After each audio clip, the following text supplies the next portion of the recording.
Hey, okay, we're a go. Welcome, everyone. I'm Micah Corsi. I am the chair of Mansfield's Affordable Housing Committee. First thing is thank you for joining us for Affordable Housing Workshop tonight.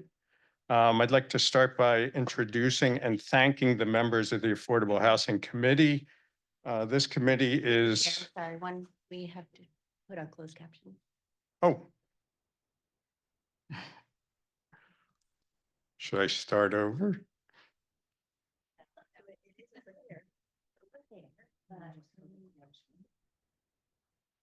Remember the days when life was so much simpler?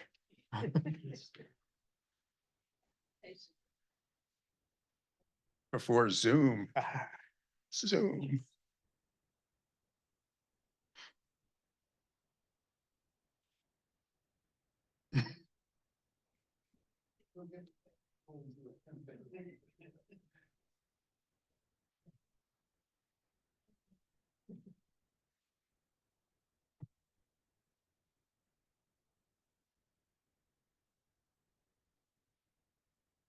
Hope my wife's not watching.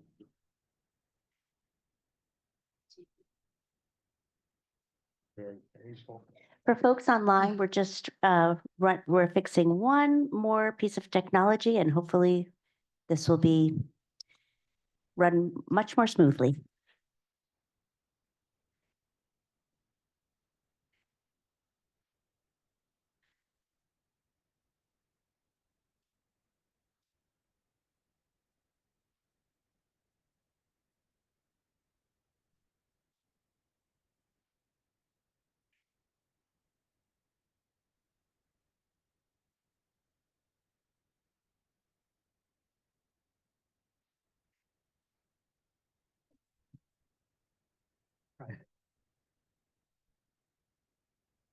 Of our IT department, it's this.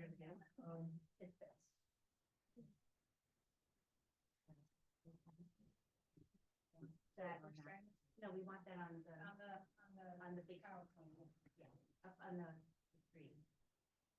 You mean the one on that's Yeah, correct. They were working until you put up the slide. Yeah. Shared.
Like, you know how to get the next one over, it might work.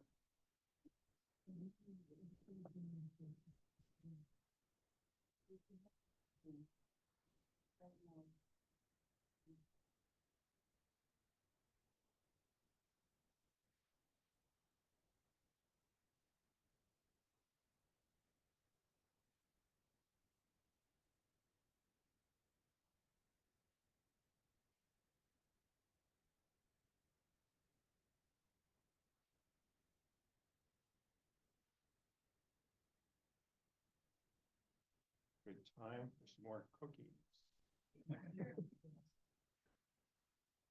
Teas, coffee, apple cider.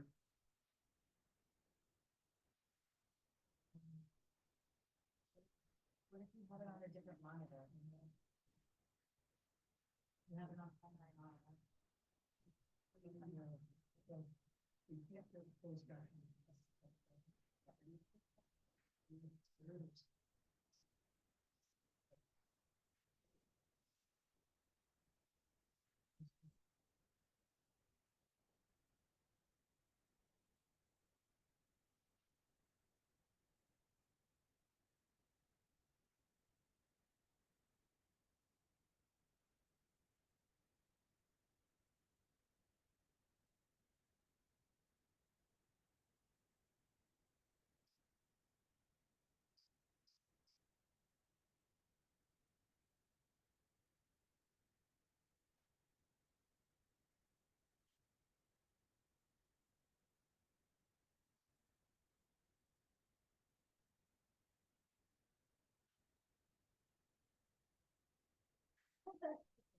And the ballots are bad.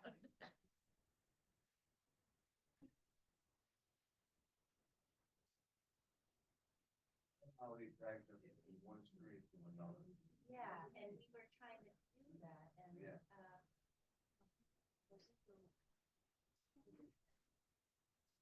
Ah.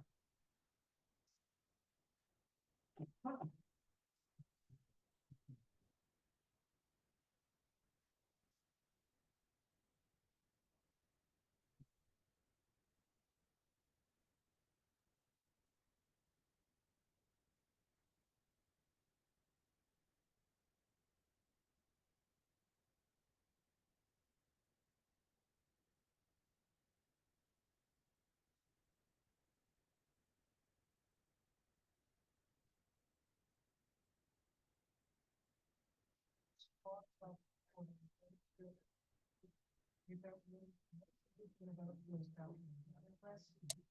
Oh, yeah. Yeah.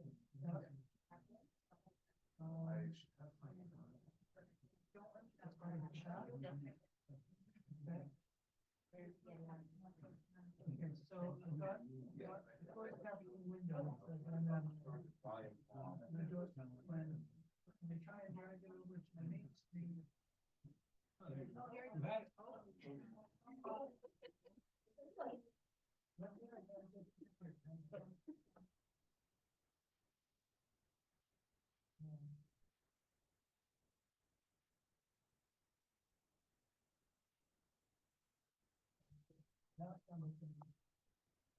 What's the plan? Yeah, I tried to. And Zoom is doing the closed The program here is. Should be just fine. You got it. Oh, you Oh, we got it? Okay. Well, let's double check. It's up- Don't turn your Just remember that for that time. Yeah, don't, don't. Okay, so In case. is that where we want? Yeah, and now we need to. Drum roll. Mouse right there, in front of you.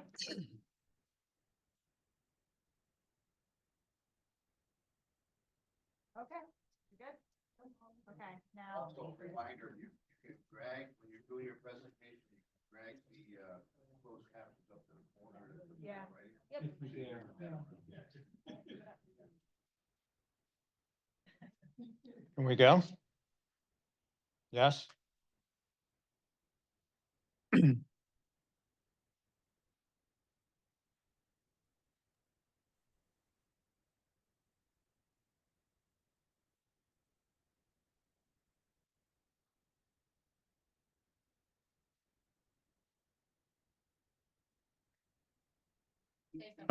Testing. I could zoom in if you want. Might be Yeah, might be better, I'm sorry.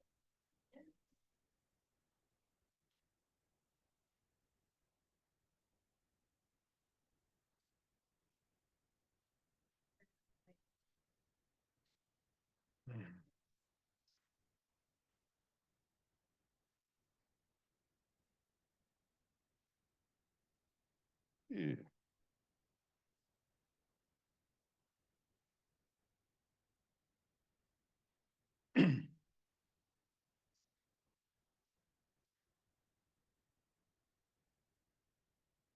Go.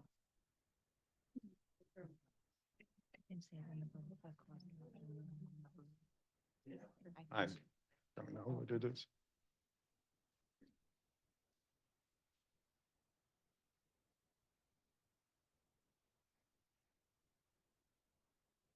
There you go. No, not yet. We have to wait for. Hmm.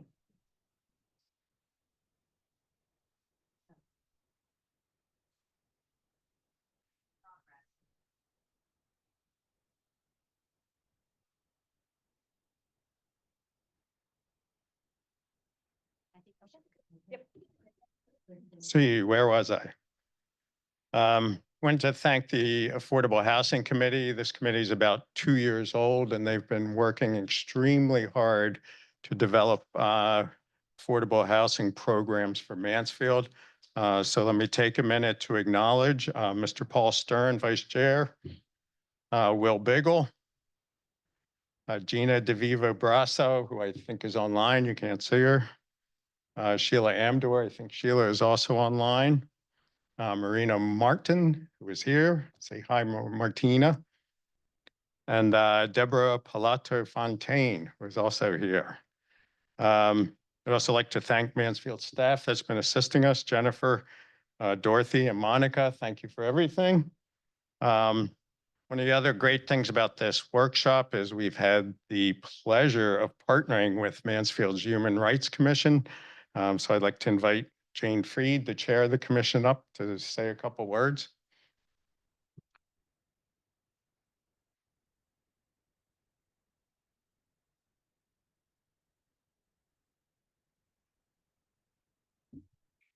It will only be a couple, but one of the things that we have discovered in the Human Rights Commission is that the #1 priority in Mansfield for serving underserved populations is the availability of more housing, particularly affordable housing.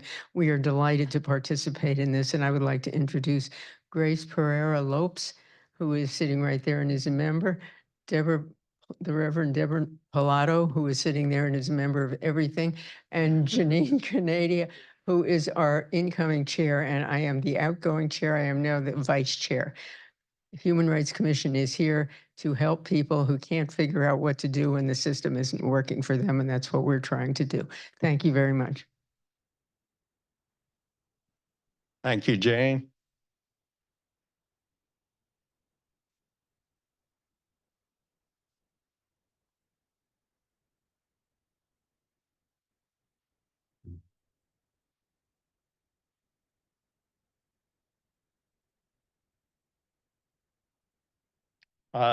Just briefly on the agenda, what were plans for tonight? First, we're going to have a brief presentation to provide a broad overview of affordable housing with some numbers for Mansfield. Second, we're going to have a panel discussion we're very excited about. We have 3 individuals here who work extensively with families who are pursuing affordable housing in our community. And then last, we're going to break into discussion groups. We have some topics and we'd like to get feedback from the audience here, your thoughts on these topics.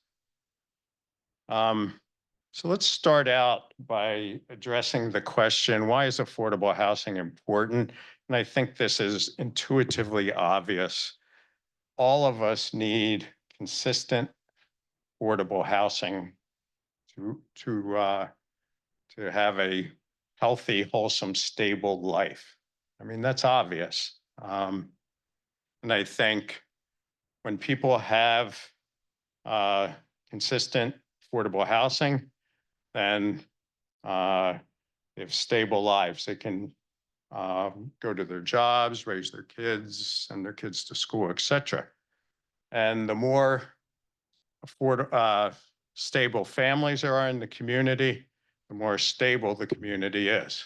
So I think that's very intuitive. Let's take a look at these bullets. I think they reinforce these ideas. Why is affordable housing important? Affordable housing allows people to live where they work. So nobody likes to commute all the time. That's expensive, it's timely, it's stressful. Gives individuals who are house cost burden access to educational opportunities and public services that can lead to better health, social, emotional, and economical outcomes. So that's what I said. It leads to stable households, right? Can mitigate historic patterns of racial and socioeconomical segregation, allows young adults to live in the communities they grow up in. And I would say even more, it allows young people to buy a house, right? So I think buying a house is something most of us dream about, right? It's something we strive to do, is to own our own house and take pride in our house, etc.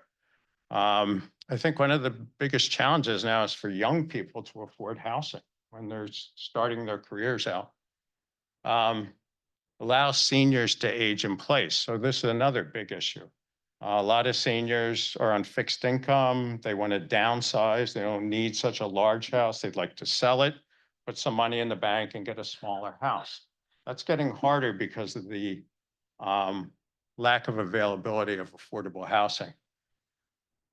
Finally, I like this last point. An adequate supply of affordable housing is necessary to a community's economic well-being.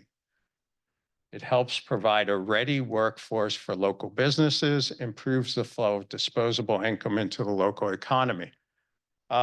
We live somewhat in a rural area, but when rural areas don't have enough affordable housing, they run into problems. There's not enough kids to go to the school to justify renovating that school or putting in, new infrastructure.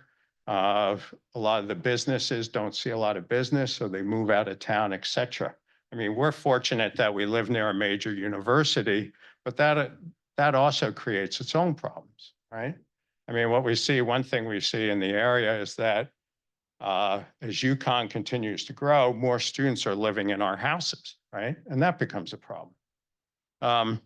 So I think, going over these points, it's pretty obvious that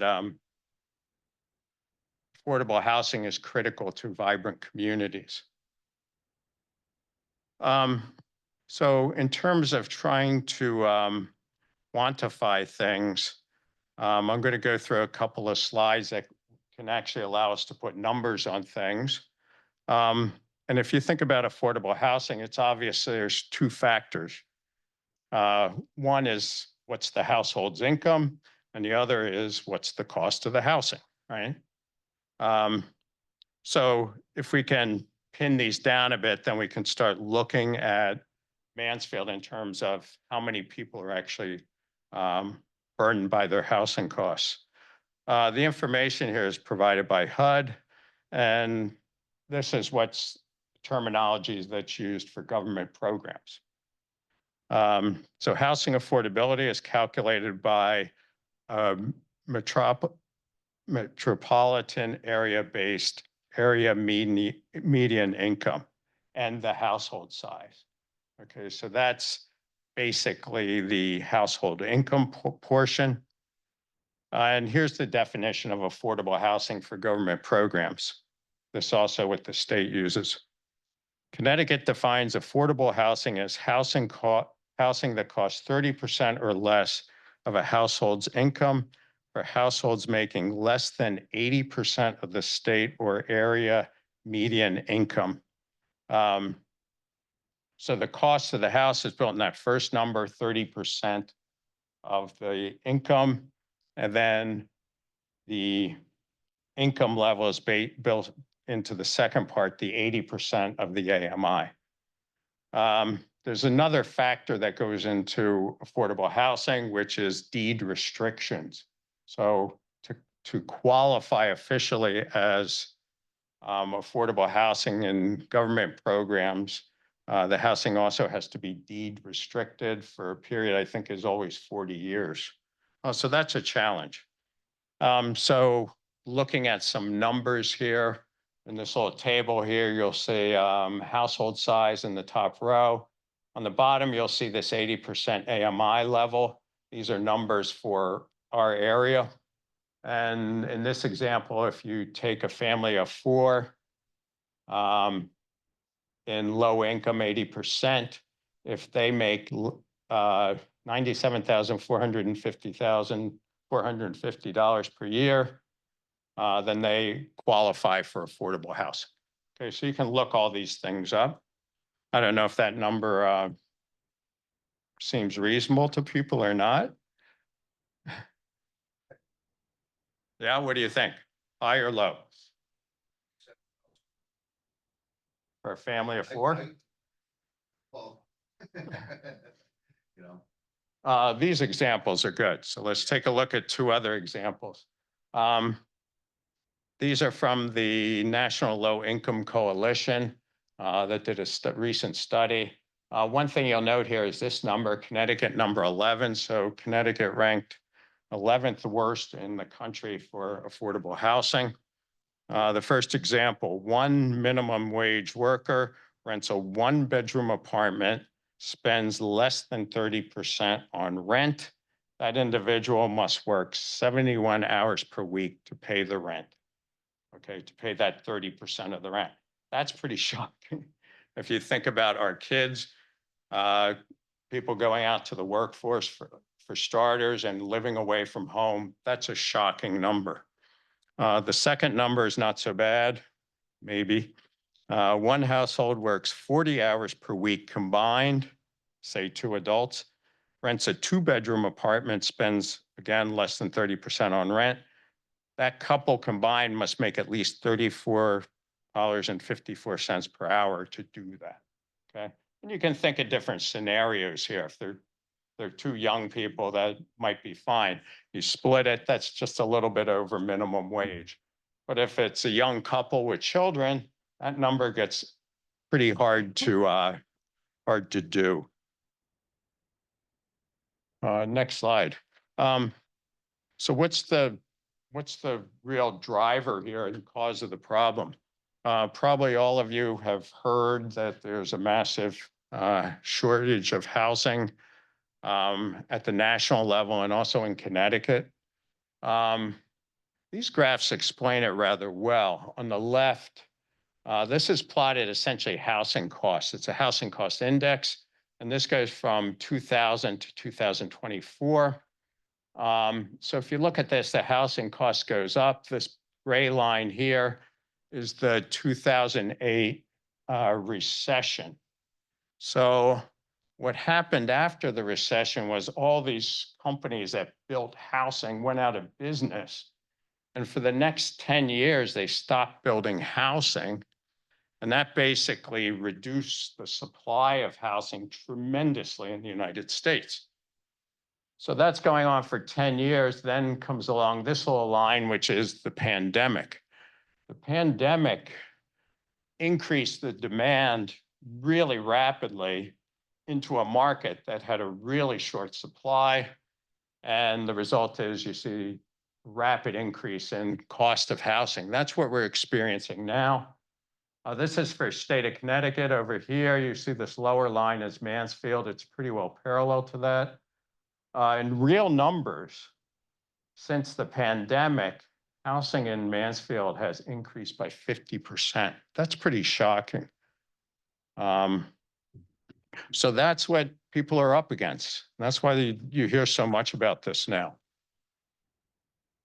To get to some more numbers, we might ask the question, how many people are feeling this in Mansfield? So how many households in Mansfield are housing cost burdened, which again means they're at 80% of the area median income, and they're spending 30% of their income on housing, okay? As we know, Mansfield's a university town, and the data for all the students gets mixed into our data. And so it's not always representative of the resident population. So I included not just Mansfield data, but over here is Tolland County data to try to eliminate that effect a bit. And we're basically looking at this bump and this bump. If you look closely in Mansfield, 40% of the households are housing cost burden. That's a huge number. But again, that includes students who fill out the census. If you look at Tolland, it's still high, it's 25%. Okay, so those numbers are a little staggering. And if you look at availability of affordable housing. This is for Mansfield.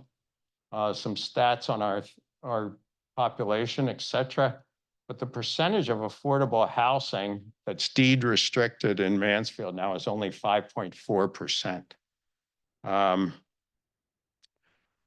So the state is pushing towns to get 10% affordable housing in their stock. Okay. And for us to move from 5.4 to 10 is a massive effort. It really is. So we have a lot of work to do. At this point, I invite up Jennifer Kaufman, Director of Planning and Development, to discuss some of the recent development in Mansfield. Jennifer?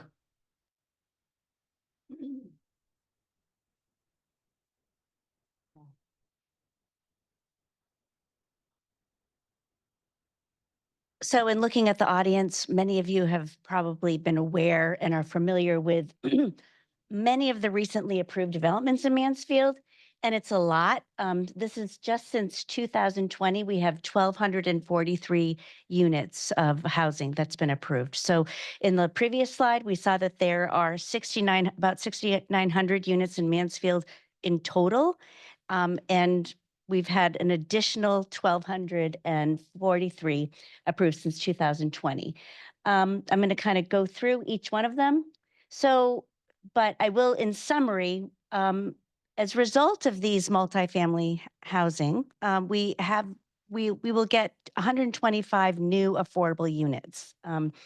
We've got 91 which are affordable. That is available to folks that are earning 80% of the area median income. We've got 34 that are low income, and that's at below 60% of the area median income. And then we also, in addition to our deed restricted affordable, we also have, per our zoning regulations, 5% of the units have to be what we call workforce housing, and that's at 120% area median income. So what are the new developments? Eagleville Green, we have Rebecca Fields here, who has been working tirelessly on this project. She's the executive director of the Housing Authority, and this has been a project that's been many, many years in the making. It's 42 units. It's a mixed income property. It's a mix of 1, 2, and 3 bedrooms, and 34 of those 42 units will be affordable. 22 will be at 50% area median income, and 12 at 60% area median income. It's owned by the Mansfield Nonprofit Housing Development Corporation, and it's going to be managed by the Mansfield Housing Authority. The town they have multiple sources of funding, from federal to state to nonprofit, and the town did receive a $4.8 million state grant to upgrade the sewer, provide some gap financing, and and there will be some nice pedestrian improvements in front of that development. So the standard at Four Corners, how many of you have been up to Four Corners recently and driven south into Yukon? So this is principally a market rate unit development. There are some affordable and workforce units. It's 392 units. 35 of those units will be set aside for 40 years for households earning 80% of the area median income, or at or below. So as for a family of 4, that's $97,450. There will be 17 workforce units as well. They got a density bonus in our previous zoning regulations that you were allowed to have a density bonus, or actually you still are if you provide more affordable units. But they were able to pay a fee in lieu. So we also got $1.7 million, a contribution for a fee in lieu. So as I mentioned before, these are all deed restricted for 40 years, and they have to be leased in accordance with our zoning regulations. They have to submit a very large affordable housing plan. And when we talked about with the state, who's going to be able to qualify for these units, and per the state definition, a student, if you're an average student supported by your family, making, $5,000 a year, if you're lucky, you would be able to qualify. However, when planning and zoning approved these, they have to file a declaration of basically a deed restriction on the land records. And so we are requiring that the developer qualify them as, so if your family qualifies for affordable housing, then you could qualify as a student. But in reality, it's going to be pretty challenging for students, the way they're renting, by the bedroom. So we're trying to make sure that these units are set aside for families. We're doing as much as we can. So immediately, if you're driving down 195, you've got the standard. And then if you're approaching Hops 44, Mike's Pizzas, we have another development that was approved, and that's the Villages at Four Corners. And this is also a mixed use development. The existing commercial and retail spaces will remain. Hops 44, Toast, Mike's, Dunkin' will all stay, but they'll have additional retail commercial. It's going to be 116 units, 55 one bedroom, 44 two bedroom, and 17 three bedrooms. And that will have 17 affordable units and 6 workforce units. And then I'm not sure how many of you are familiar with the golf course, which is really at the terminus of Birch Road. There's an abandoned building right there. They don't have a fancy name as of yet, but they call themselves 497 Middle Turnpike. That is 262 units of multifamily. It's a multifamily residential community. There's no commercial or retail. It's going to be some apartment dwellings, townhouses, and mansion style. Mansion style is basically a fancy way of saying maybe a large house with about 4 units and 4 to 6 units. There will be 39 affordable units and 13 workforce units. There will be 25 acres of preserved open space that connects to town open space. And then last but not least is the Hub. The Hub is on the edge of the UConn campus, immediately adjacent to TEDS, if you've been there. It will be, it's divided into 2 sites. Site B, which is where Huskies was up until about a few months ago, I think. Sergeant Pep's, that's site B. And then site A is where Sarah's Pockets and Sam's and Subway, those parcels right there.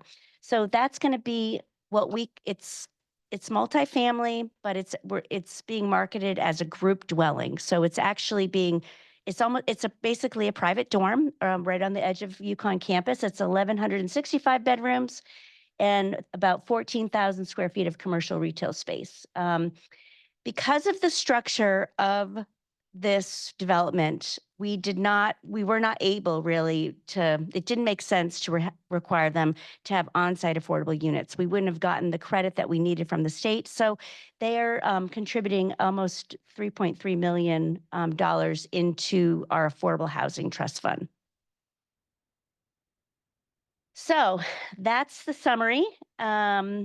There's a lot going on, but we have a lot of new units coming online, but we are going to be getting 125 affordable units as a result of this, some workforce units. And so we'll see what happens.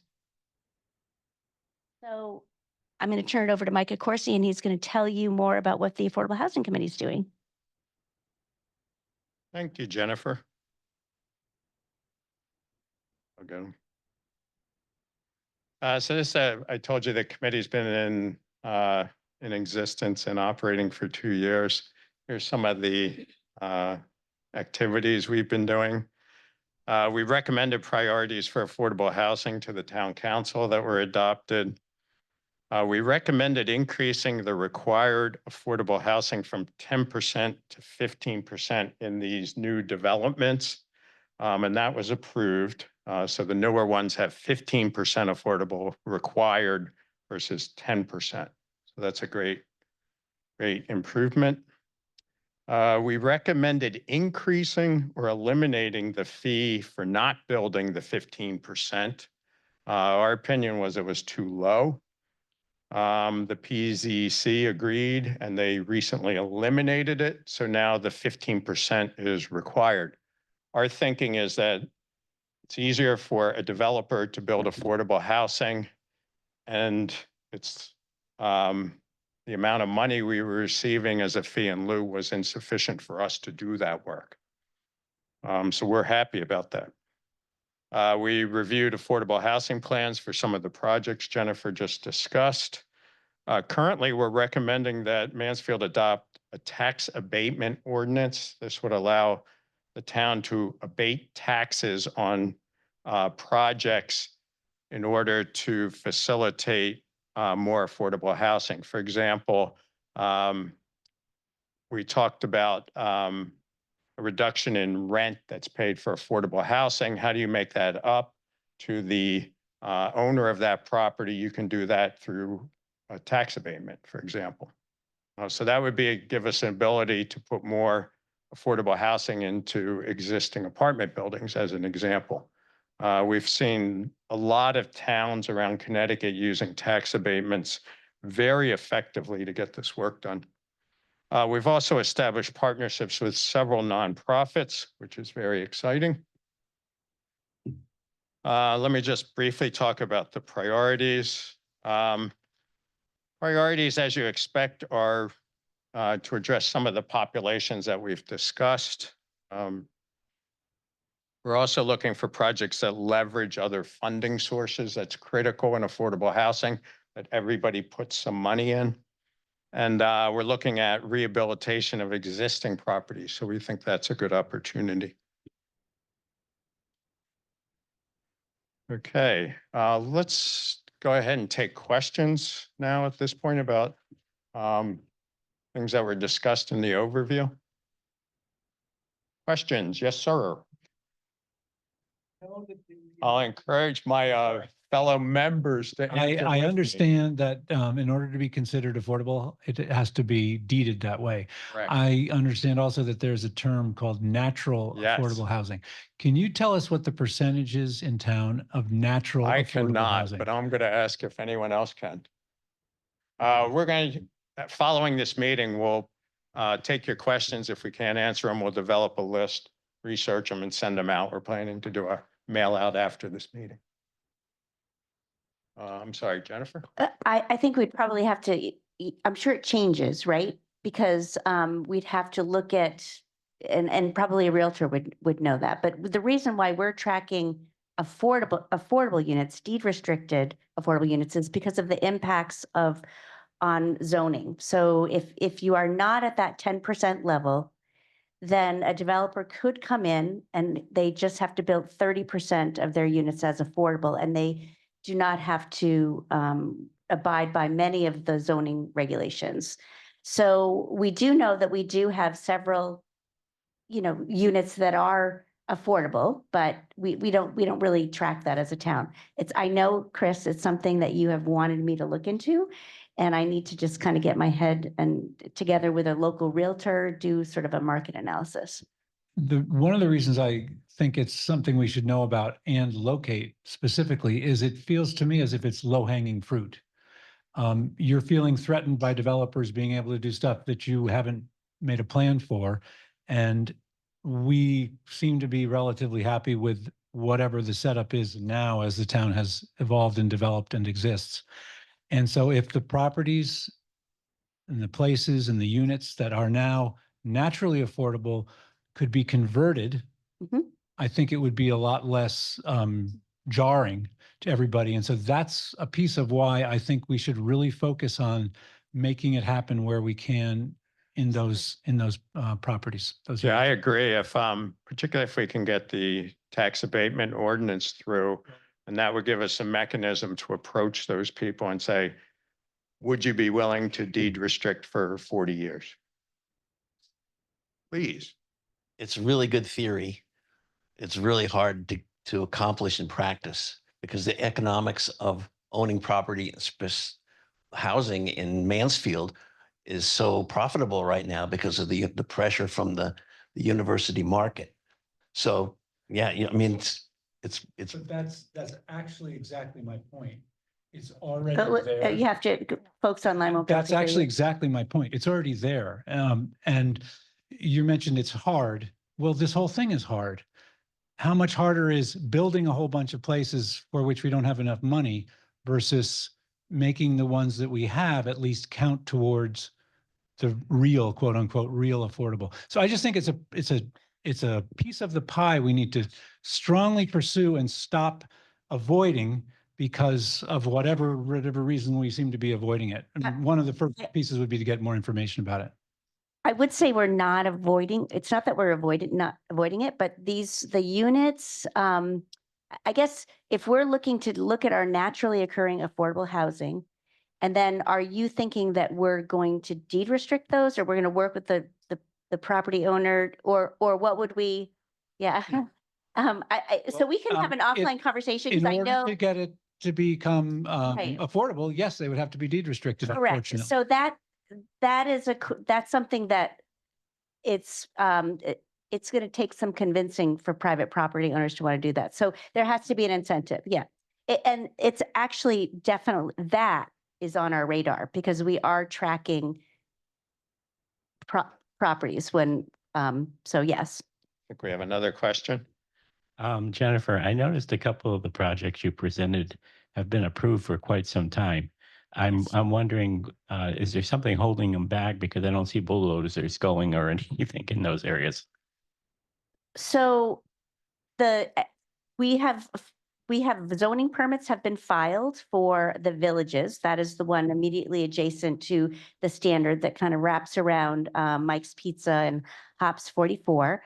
We are working with the hub to, they're going to be filing their zoning permit, we understand, sometime in March. They have not filed it yet. They are doing some due diligence and kind of figure things out. So I expect that if all is on track, they will break ground sometime this summer. The villages probably will break ground sometime this summer. It's unclear. They still have a few things to take care of. And my understanding, although I've not spoken with them, is that 497 will be coming in shortly. So it does, once a project is approved by the Planning and Zoning Commission, they also have to come in and get a zoning permit, and they have to get a building permit, and that does take quite a long time. These are huge, hundreds of $1 million projects. I think we have another question. As to the thought down there, I think you'd have to pay an owner because it would change the market value of his property that was naturally occurring, and maybe you could use your funds for that. I just want to hear if this is true. I heard from a builder in Tolland some time ago that it's the driver of the cost of apartments, especially student rentals, is driven by the cost of housing at UConn. Is that true? I mean, I don't know what the charges is for a room, in the dorms or something like that these days, but that's her contention, is that is actually, for Mansfield, that is it. I mean, if you look at the rents, sorry, if you look at the rents and you look at what UConn charges, they're about comparable. And so the fact is that we have a number of people who come in here and live for 4 years, and it's a transient population. It's just the nature of the beast. And they need housing. So it just, regardless of whether they live on campus or off, it changes the market in a place like Mansfield. Yes, Jane. The reason that students must move off campus are so complicated that there is no way to just put an economic tag on it. They do it because they want to feel grown up. They do it because they don't want anybody telling them not to do things that we know they do that are illegal. They do it for all kinds of reasons. They want to live with the person they're in love with, et cetera, et cetera. None of that has anything to do with money. And it's purely a matter of the impulse of the moment of a late adolescent. Thank you. I worked in housing for 45 years.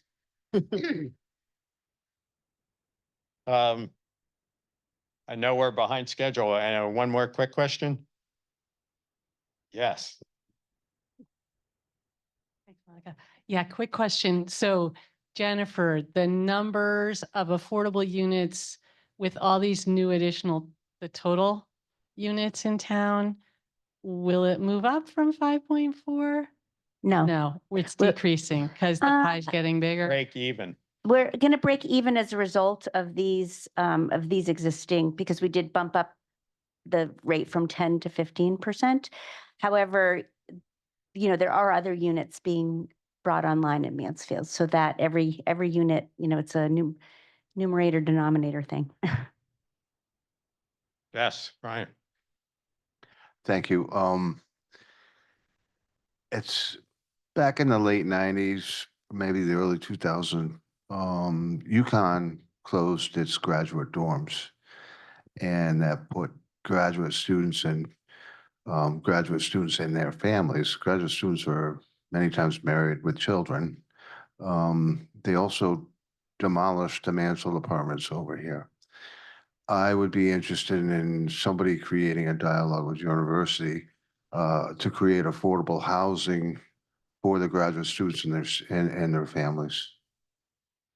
Yeah, we've talked a lot about that at our meetings, and one of our intents is to bring in a representative from UConn to discuss it. I know Jennifer meets regularly with group people from UConn, so. Do they seem like they want to cooperate or help out in the housing situation? That's the I key think it's getting question. better. UConn building is bonded by the state. Building a dormitory can take up to 10 years. There's no concept of affordable housing when it comes to students. They did have graduate housing, but anything they build has to be governed by state bonds, and it's a completely different animal. And I think you saw this year, they're renting out places in Store Center, and they signed that agreement for what, 2 years? So there's a problem there. Yes, okay, so at this point, we're going to move to our panel discussion. So I'll invite our panel and panel moderators up.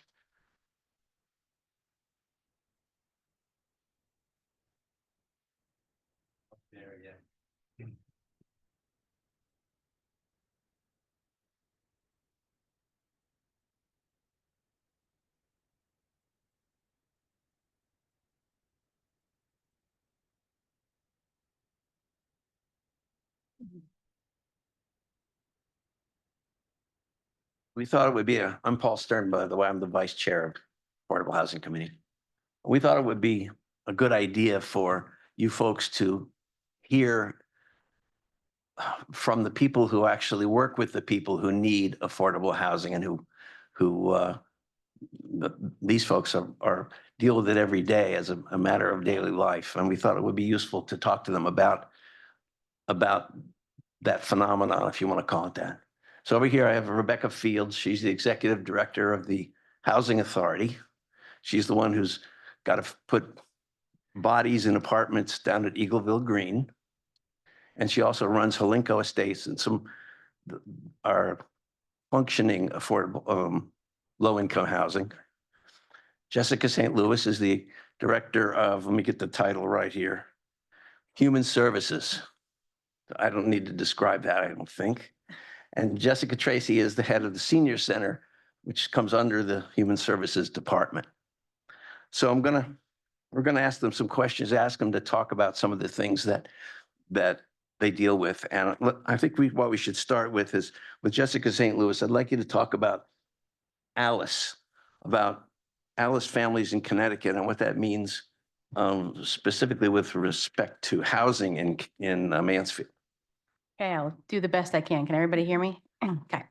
All right. So ALICE means asset limited, income constrained, employed. So these are a group of households in our state or any state that have the ability that are above the poverty level, but still cannot afford basic living expenses. And so this is for a family of four, it's about $105,000 is kind of the estimate that's kind of out there when you look for data. These ALICE households struggle in so many ways. And I do have what I thought I'd give to Jen is there is a little simulator, an ALICE simulator that I thought we could send out with some notes if we send out some notes. And you can see, and I played around with it before I came. And if I had an average income as an ALICE household, I couldn't make it through the month. And so if I had to put my kids in daycare and spent $2,000 a month on a house, whether that be rent or own.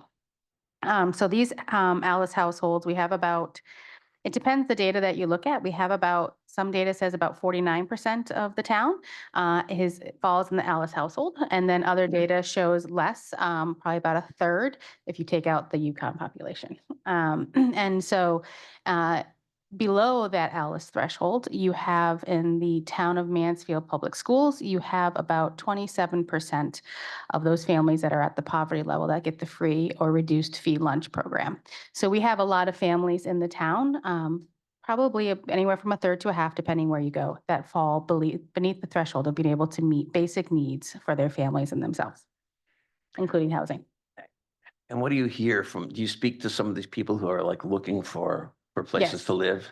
Well, we're constantly see people. One of the families that we have this family, a single mom with 3 kids, 3 boys, and they are often in our house looking for resources and services. And all these families, rent's either increasing or they can't find a home, right? So if they can't find a home, they're forced to leave town. We've had some very upset children and adults because they can't afford housing in Mansfield. I myself looked for housing in Mansfield, was unable to find it, and could get housing elsewhere at a very affordable rate, and more house for my money. And so I think Mansfield is such a wonderful place to live that people don't want to leave when they're here, but they're being forced. Even if you look at seniors or other populations, they feel like they're being forced out because they can't afford to stay.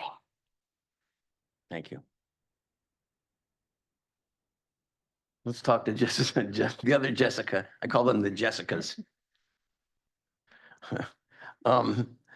You deal with seniors. Talk a little bit, if you wouldn't mind, about what the location of the housing in town means to the senior population. And also the notion of aging, and trying to downsize and all that stuff. Yes, so we have the senior center, which is a great congregate space for people to come. They have access to the human services side of things. They have access to programming. They have access to affordable food, social occasions, fitness programs, other sorts of educational programs as well. And when someone has housing that is outside of a walkable distance or not on public transportation, those people then have a challenge in getting access to those services, those social connections, and loneliness becomes a pretty big problem that we're seeing with some of our seniors who maybe can't access some of the programs and come to those gatherings that they really want to attend. I'm sorry, you'll have to repeat the question again, Paul. What was the second part? You've actually already answered. Okay. Just answered it. Okay. So, yeah, I mean, I can think of at least one person, actually there's a couple who they will take the Dial-A-Ride and they'll come for Dial-A-Ride, they come for one program. And then what happens is they sit in the couch by the window so that they can monitor for when Dial-A-Ride comes. And, it's a great program, but they are sitting there for 45 minutes to an hour sometimes, not wanting to miss their ride, because that's the only accessibility that they have to come to our programs and to get back home. So that is a challenge for that. How do most of the seniors get there now? I would say, I don't know what the breakdown is, but I would say we have people who drive their own vehicles. We have people who walk down the hill from Juniper Hill. We have people who take the Dial-A-Ride. We have a few who are able to utilize our transportation depending on what the program is that we're offering. We do have a van, but sometimes it's out on a trip or a medical ride, or it's doing a shopping trip for people who, again, have limited access to being able to drive themselves on those trips. Thank you. You're welcome. Rebecca, why don't you talk a little bit, if you wouldn't mind, about some of the people you encounter at the Housing Authority? Well, our group. It's on. It's on. Oh. Our affordable housing for low income is our Section 8 program. And that program is designed for really very low households, 50% AMI or below. And currently That would be a family of four, 60,900 or less. This is funded by HUD and we administer the program. And we have 154 vouchers. We cover Mansfield, Coventry, Wellington, Chaplin, and Ashford. So we cover those 5 towns. And over the past 10 years, we've averaged about 121 vouchers a month. Even though we have 154, we don't have enough funding to use those. So we've averaged about 121 a month. Understand that it's not a reimbursement program from the federal government. You have a budget and you lease up as many vouchers as you can with the budget that you have. So right now, in 2024, our average cost per voucher was $1,138 per month. That's their rent. That's the portion we pay. And That's the the average. and the tenants pay the rest. Yeah, what happens is, they generally pay 30% of their income. They can pay up to 40% if they rent something over the payment standard. But generally, they pay 30% of their income in rent. And then we pick up the difference, and that's rent and utilities. That's one number. So, and the payment standard is determined by HUD's fair market rent, which they determine every year.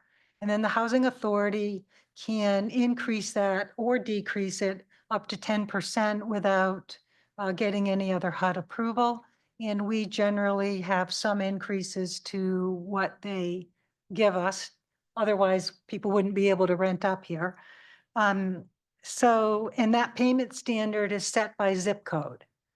So we have, Mansfield is made up of different zip codes, so there are different payment standards in different areas. So to get into this program, there is a waiting list. The waiting list is usually open for about 3 days, and we open it every 2 or 3 years. And we have had anywhere from 1,000 to 4,000 people apply. And, excuse me, and from that, we run a lottery and put 250 names on a waiting list. And then it takes us about 2 to 3 years to get through that, depending on funding. I mean, it's taken us 5 years to get through that, but generally it's a 2 to 3 year process. So the demand is that high. The The demand is demand is high. 5 times what you're able to serve, or I'm just making up numbers. Yeah. Or even 250, more, yeah. yeah. I mean, and the reason we only put 250 on is because we want to be able to reopen it within a reasonable amount of time and not make people wait 10 years like there are, like Hartford or New Haven. They open up their waiting list, they put thousands of people on, and then they don't open it for 10 years. So, and that to me, I think you want to make sure your list has the people on it that need housing now, and you want to address it as quickly as you can, and then open it up and let people apply again. The rents in our naturally occurring affordable housing, are they low enough so that Section 8 tenants can rent them?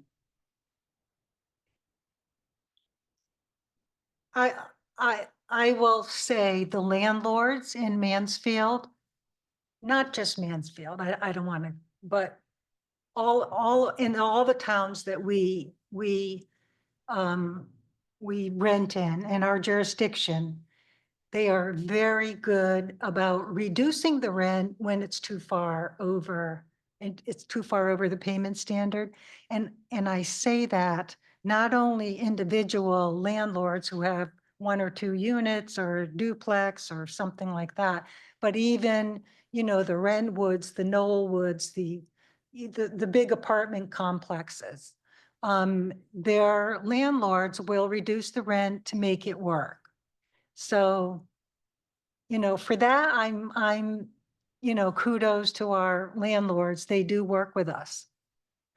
All right, how likely would it be for brand new development? This, you know, under construction now and eventually will open, how likely would their rents be reachable by these standards? Probably not. Okay, just wanted to get that Yeah. out there. I mean, I don't know what those rents are, but, you know, we don't have anyone at the Oaks. Okay, so I think Yeah, okay. that says it. Okay, I'd just like to switch the focus a little bit and go back to Jessica St. Louis.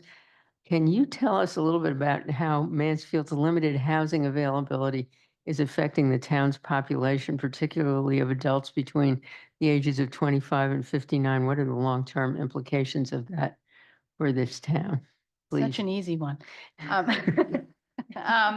So right now, in terms of our limited housing availability here in town, I think I had the ability to be a part of a presentation of some demographics and data. And so there's a huge gap between the ages of 25 and 49. And that is only reducing, right? So we're getting less and less people in that age group that are in town. And so the concerns that I would have, right, having not done a study, but the concerns I would have really would be on like social and emotional well-being, thinking about the vibrancy of the town, right? Having a town that has multi-generations in it allows for lots of different pieces to kind of naturally occur, right? And to continue growing as a town.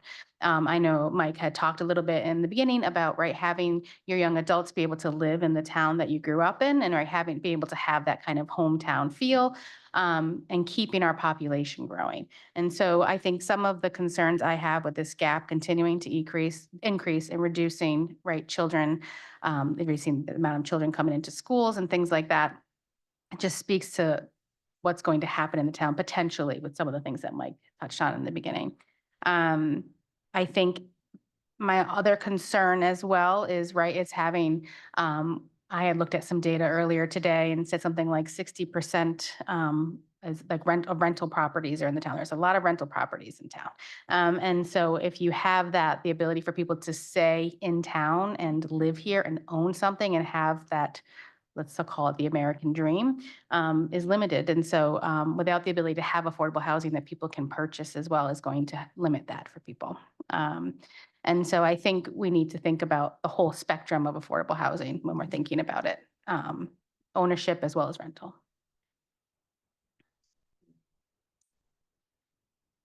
You want to I take some just have visions of having closed down 3 elementary schools. We now have 1 elementary school, and let's hope we can keep it full because it's so beautiful and it's a delightful place to be. But if we don't have any children, we're not going to have an elementary school. And then what kind of town are we going to have is just pretty horrifying when you think about it.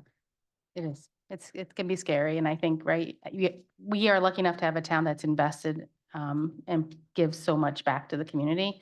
And I think it would be great to see us continue to at least increase that kind of age gap and try to see that us grow that. And the other one that I'm very concerned about is new professionals at Mhm. UConn, young faculty members. Mhm. I know what the salaries are. They're not bad, but compared to the rents, they're bad. Yeah, absolutely. And you always have to look at that Yep.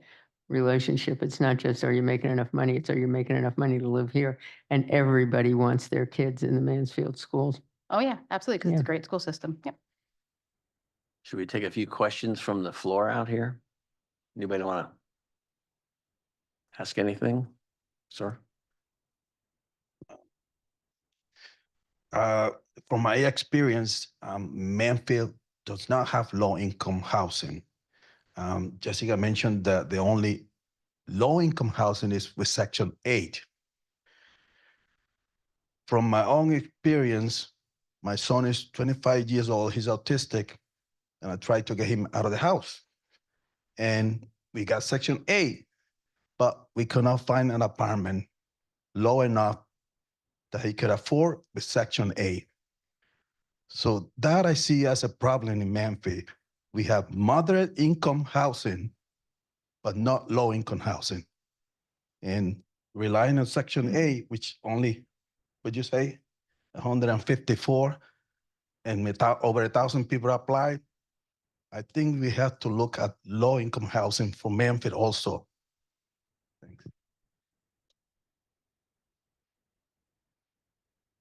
Yeah, actually, we have 154 vouchers, but we only use about 120 because of our funding. But we do have other affordable housing. We have Holinko Estates, which are 2, 3, and 1 4-bedroom unit over there.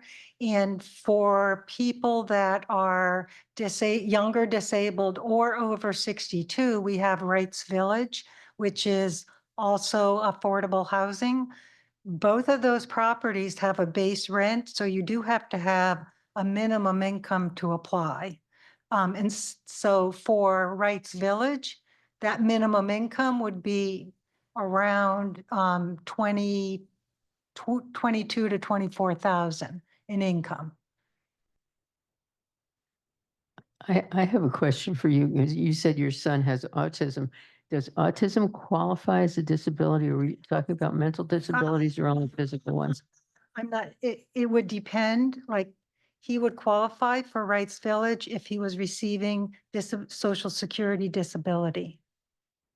Some people with autism or other disorders can qualify, but that's up to the department to determine that, their determination process. Ryan? Yeah, Ms. Fields, you said we have 121 vouchers?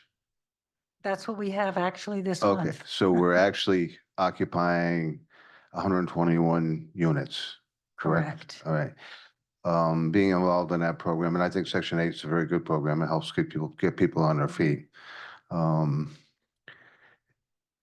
was surprised, getting applications from people from Bridgeport and New Haven. I was kind of expecting to, help out Mansfield residents. Of course, you have to take everybody by order and give everybody an opportunity to rent. But I was kind of surprised to see that we had people coming in from some other areas of the state. How does that happen? So because it's a federal program, we are actually not allowed to put a restriction saying we're gonna give people a preference if they live in the area. That is not, that is against the fair housing regulations. But I know where you're coming from on that. Like the number of vouchers we have is because many years ago, decades ago, the federal government determined we should have that many vouchers to meet the need in this area. That's how they determine it, based on the need in the area. But when you open up your waiting list, anyone in the country can apply for it. And we have had people from California apply. They can come from anywhere. And part of, I would say the hallmark of the Section 8 voucher program is you can use it anywhere in the country. However, if you get one of our vouchers, you have to live here for at least the first year. And, I mean, like that's the regulation. You have to live here for a year. And if you get the voucher and you say, yeah, but I want to take it to, Bridgeport well, you can't for a year. And in fact, like we had one of our examples is we had a single mom who came in with her 2 children. She came from an inner city in Connecticut. And one of her children was disabled. The other was not. They were not doing good in school. They were anxious about where they were in school. She came out here with a voucher. I say came out here, but it's, this rural area. Her children just thrived in the Mansfield school system. She didn't, just come here and stay for a year. She is still out here. Her children have been through the whole school system. They were, when they've graduated, one is in college now. The one who has some disabilities is in the STAR program, which don't ask me all about that. That's not my my thing, but, you know, they're doing great. She's doing great.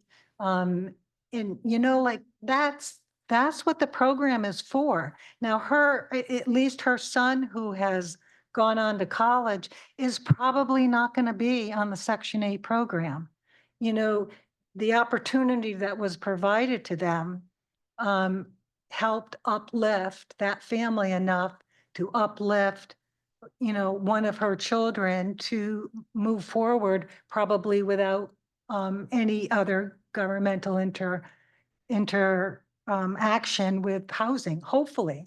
I mean, hopefully. Thank you. You answered my question. I was just kind of curious where Yeah. people would come from and how that works. So But they do. I mean, people come from all over. Some people stay. And some people do use it here and then move in a year. You know, we also have a lot of people that take their vouchers they've received somewhere else and move in here and move into Mansfield. Yeah. So, you know, and that's a hallmark of the program. And I mean, I'm a big voucher proponent because I think it allows people to go wherever they need to go. You know, if there's a job in Ohio, then go move to Ohio and get the job or do what you need to do. And other people want to move closer to family. So it's a very, it allows people to not live in a building that is affordable, but in any place that they want. allows some flexibility. A lot of Yeah. flexibility. Okay, thanks for clarifying that. You're welcome. I realize I apologize to the people online. Do we have any questions from online? We have a fairly large group. Haven't seen any? Excellent. Okay, since we're behind schedule, let's wrap up. I'd like to thank our panelists for a very interesting panel discussion, and we'll move to our last discussion group. I'm going to have Debbie's going to run this for us.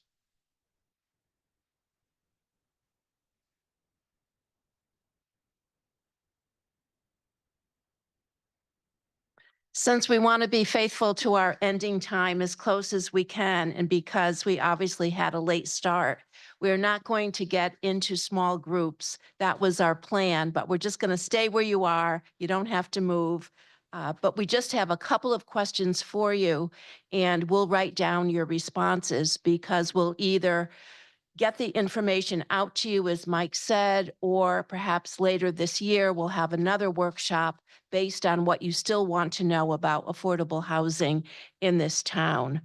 So if you have any question or concerns that you have about affordable housing that you would like us to know about, just raise your hand and you can let us know and we'll call on you. Yes. Oh, Monica will bring the mic over for you so we can all hear you. Thank you. My husband is disabled and we were looking for affordable housing. So options for children, people who have various disabilities you would like to learn more about? Yeah. Is that what you're saying? Yes. Okay, thank you.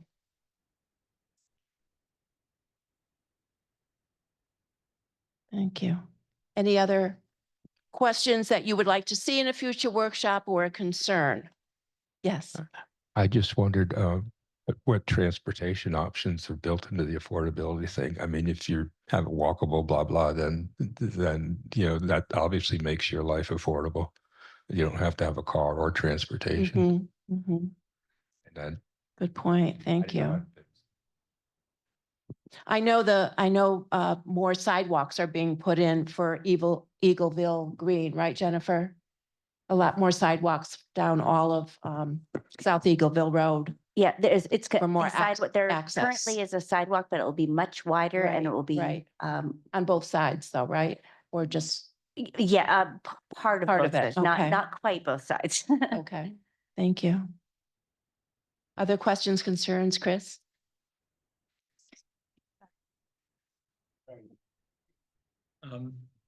I would love to hear about some successes, some even inklings of successes in the state or out of state where people are excited and things are happening.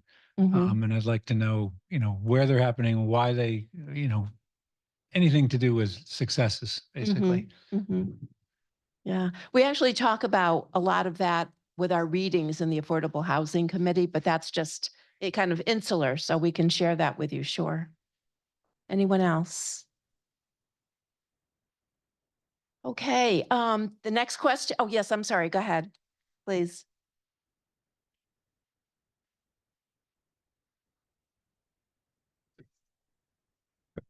Um, the one that's down the road, it's Evergreen down the road here? Evergreen, Eagleville, Eagleville Green, yeah. the one that's owned by. So I mean, I've toured that and I took the Nessie tour. I've been involved with Northeast Sustainable and it's, Oh, it's right, yeah. magnificent. And I'm just looking at dollar signs and I didn't know if there's any place to actually see where the money came from and how it was put together, because it's a very expensive, well done, but Mhm. very expensive, not too large. Just give it to me.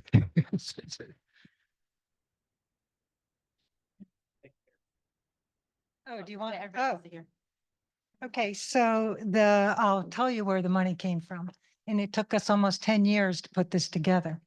CHFA, Connecticut Opportunity Fund, Low Income Housing Tax Credits, DOH Home Funds, DOH Housing Trust Funds, Town of Mansfield through a DECD grant, the Mansfield Nonprofit Housing Development Corporation provided grants from the Housing Ministries of New England. They also got another grant through the ARPA funds that came through the town. We got money from HUD through the Community Project Grant through Joe Courtney's office. We got energy rebates through Eversource. It was about 250,000, so it counts.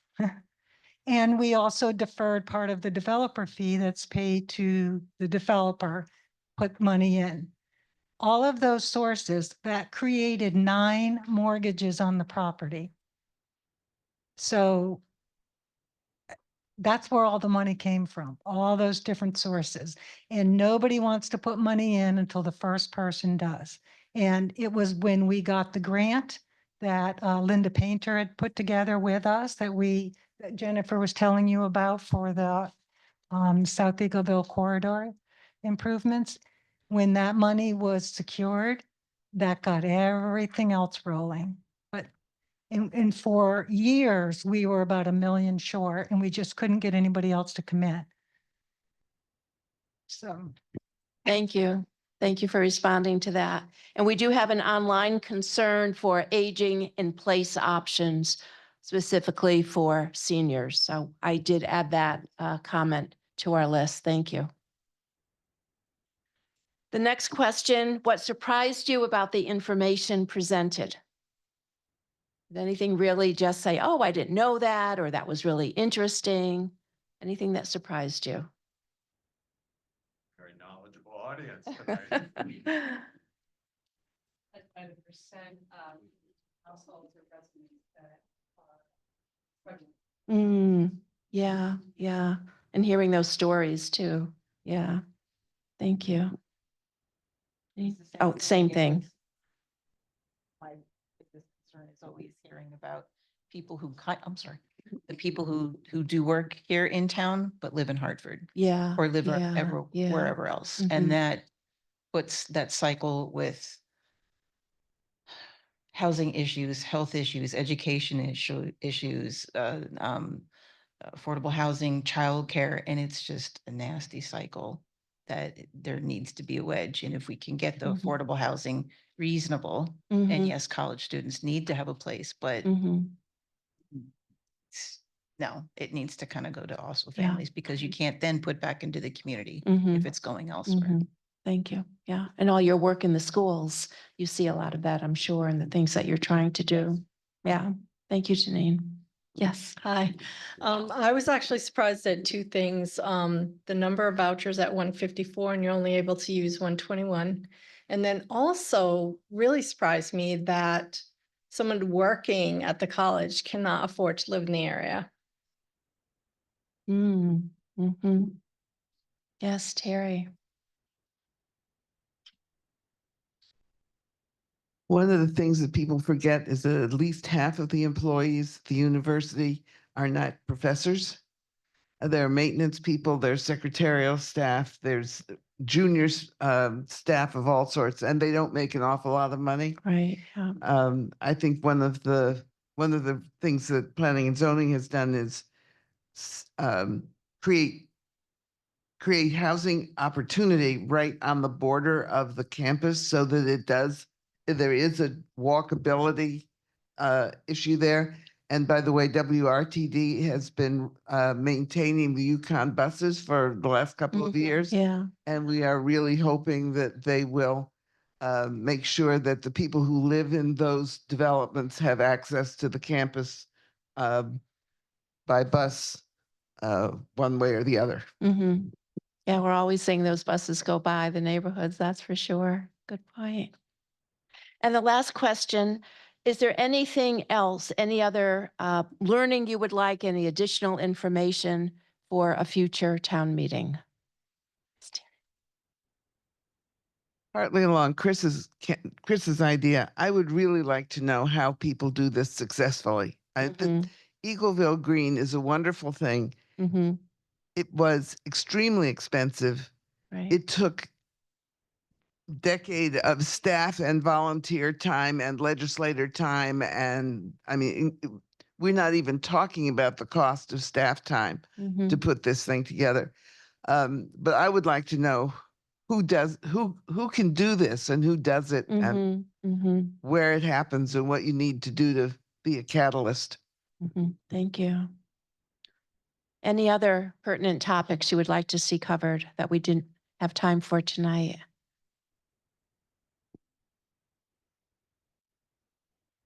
Okay, well, thank you very much for responding to those questions. Jennifer and Mike, any closing remarks? I just want to apologize for the technology difficulties. Thank you for your patience and thank you everyone for coming out tonight.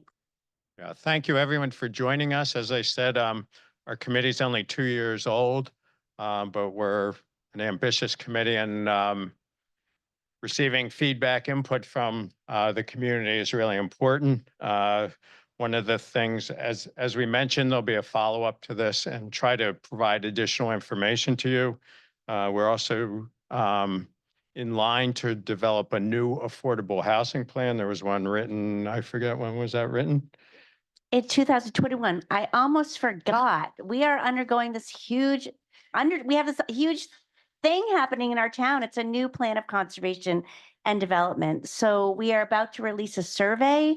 We're going to be having a public workshop on Saturday, April 5th at 9:30 at the Mansfield Middle School. So we really want to make sure that we hear from a lot of people. We'll hope that people who are here are plugged in. You know, you have a sense of what's happening in the town. We hope that you will reach out and encourage your friends and colleagues and coworkers and people on the street to complete the survey so we really can hear from everyone, you know, what we need to do to make this a good place to live. So thank you. Yes, thank you for your ongoing support and involvement. Good night, everyone. Thank you.